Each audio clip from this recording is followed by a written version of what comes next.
Oi pessoal, aqui o Rafael Coelho falando, e a gente vai dar continuidade ao uso do TensorFlow, agora na versão Lite. Então a gente vai ver aqui nessa playlist, aqui nesse mini curso, como usar essa versão mais concisa ali para aplicativos, para dispositivos móveis, né? Na realidade, para algum tipo de dispositivo que tenha alguma capacidade mais reduzida de memória, de processamento, de armazenamento.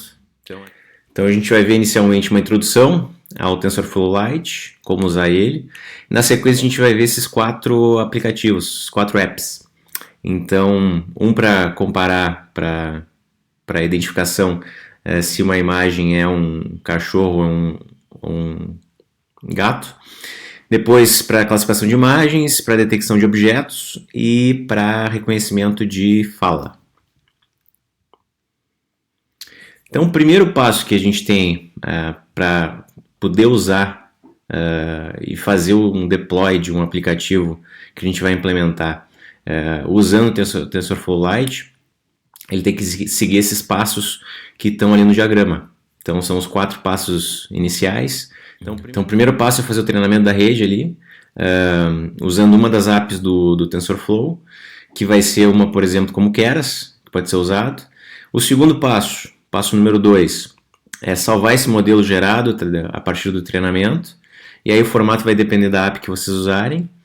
O terceiro passo é converter esse modelo para um formato serial que otimiza o desempenho, é chamado de Flat Buffer, e normalmente a extensão do arquivo que vai representar esse modelo vai ser da extensão TF-Lite, então vai ser .tf-lite.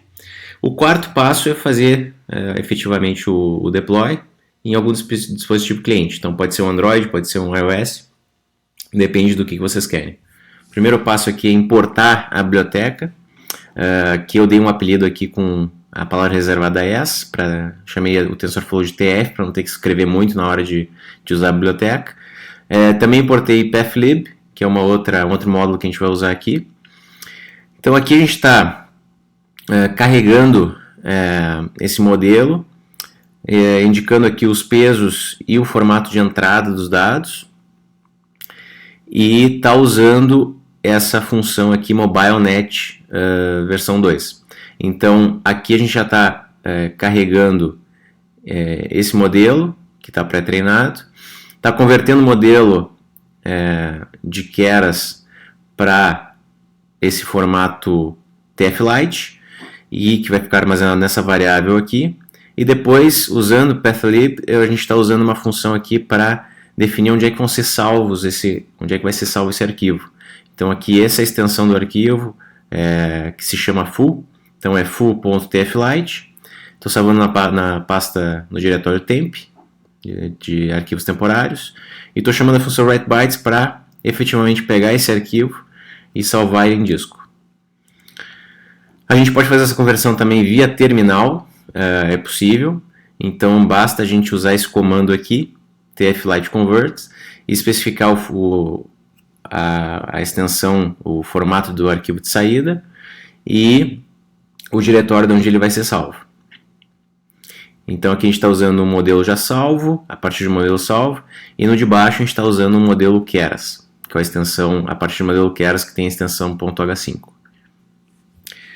Uma coisa que é importante, como os nossos dispositivos aqui já são, tem um poder computacional menor do que se a gente estivesse rodando ele num computador, é que para reduzir e deixar que ele seja possível de ser executado num dispositivo móvel, o que a gente tem que fazer? Uma das formas de otimizar o nosso modelo é reduzir o tamanho de armazenamento que ele vai ter internamente, cada um dos parâmetros que eu tenho lá dentro. Então, se eu armazeno, por exemplo, com um float de 32 bits, a gente pode fazer uma otimização usando um modelo que a gente chama de quantização, que ele perde um pouco de precisão, porque ele vai converter esses números float em inteiros de 8 bits. Então, a capacidade de armazenamento que a gente tem, que é reduzida, a gente consegue usar de uma forma melhor, reduzindo o tamanho também das nossas variáveis internas. A gente tem duas possíveis conversões nesse caso, que no caso do Optimize for Size, a gente nem sempre tem essa opção disponível, e tem a opção Default, que faz essa otimização transformando para inteiros de tamanho reduzido. Então, se a gente quiser otimizar somente os pesos, a gente pode fazer o que está nessa linha de código aqui, que aqui eu estou pegando um modelo salvo num determinado diretório, estou salvando essa variável converter e depois estou definindo qual otimizador que eu vou usar. Então aqui a gente está otimizando só os pesos, convertendo de float para um inteiro reduzido. Depois eu vou pedir para converter. Se a gente quiser fazer agora, não só otimizar os pesos, mas também os valores de saída da nossa rede, aí a gente tem que usar esse gerador aqui, que vai gerar as amostras a partir do nosso dataset. Então a gente tem que fazer uma conversão ali para conseguir usar esse otimizador.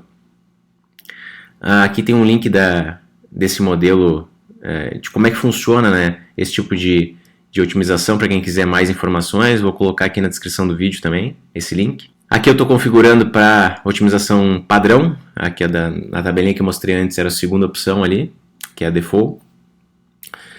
Estou passando o dataset já com esses dados representativos, né, para ele conseguir fazer e funcionar. E aqui, finalmente, embaixo, está construindo, está restringindo lá os pesos e os valores de saída para inteiros de 8 bits. Então, alguns dispositivos móveis, alguns celulares, né, eles vão ter esse tipo de acelerador de hardware chamado GPU, que usa interface gráfica para fazer essa aceleração. E em TensorFlow Lite a gente tem delegates para delegar alguma ação, algum processamento que a gente tem que fazer. Então a gente pode testar os nossos modelos em Python, mas a gente não é obrigado já a fazer o deploy desse aplicativo para conseguir testar ele. Então isso é uma facilidade que a gente tem, né? A gente pode testar no nosso computador, testar, ver se está funcionando, para depois pensar em fazer um aplicativo. Então aqui a gente tem um exemplo exatamente disso. A gente está alocando os tensores ali, os vetores que a gente tem para usar dentro da rede, pegando os detalhes de entrada e saída, e indexando, né, definindo o que vai ser usado como teste e o que vai ser usado como treino. Indicaria a vocês aqui a fazer o exercício que tem no link, e vocês podem inclusive dar uma pesquisada aqui sobre modelos pré-treinados. Então nesse link aqui, a única coisa que vocês vão ter que fazer é usar o pip para instalar o matplotlib. Se tiverem dúvidas sobre como usar, pode comentar ali que a gente tenta auxiliar. Então no link de regressão linear, vocês vão ter um código em Python, que vocês já podem usar ele para testar. O arquivo que no final desse código, quando ele é executado, ele exporta para aquele nosso formato TF-Lite do modelo, a figura gerada com o plot e os arquivos internamente que ele cria. Então o plot gerado é algo parecido com esse. Então a gente tem uma equação que ela vai gerar esse gráfico, e no nosso código em Python vai ter basicamente o que a gente já tinha visto nos slides. Então vai ter o passo a passo, desde a configuração, o que a gente precisa fazer para poder usar a biblioteca, um modelo simples do Keras, qual é o treinamento que a gente está usando aqui, quais são as funções e a arquitetura da nossa rede, exportando o modelo salvo, que vai gerar toda aquela pasta, aquele diretório com os arquivos internos, a conversão de fato do modelo, exportando ele para aquela função do TF-Lite, e assim sucessivamente até a parte do plot. Então vocês podem rodar isso, testar, fazer alterações, verificar como é que funciona, como é que se comporta.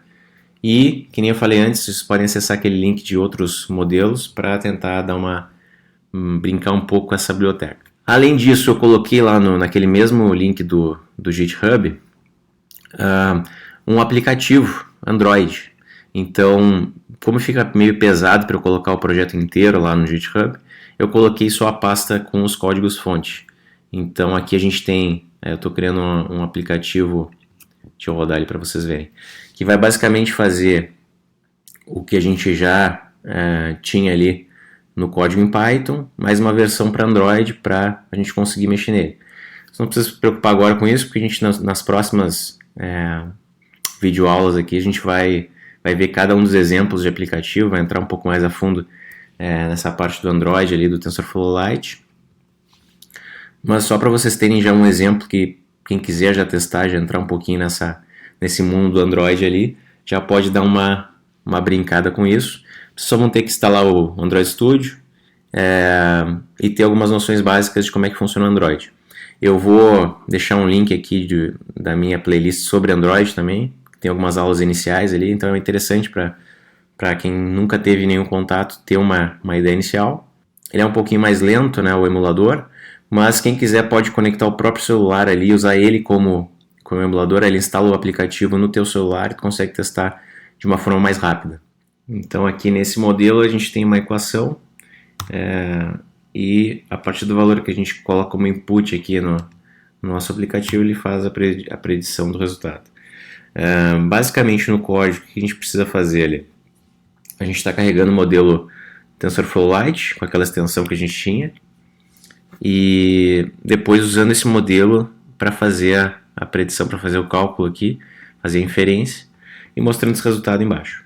Então é bem tranquilo de entender, não tem muito código aqui. E aqui é o que é feito na hora que é criada a janela. Até o próximo vídeo e aí a gente vai fazer o nosso primeiro app de verdade, que é dos cachorros e dos gatos. Até a próxima, pessoal!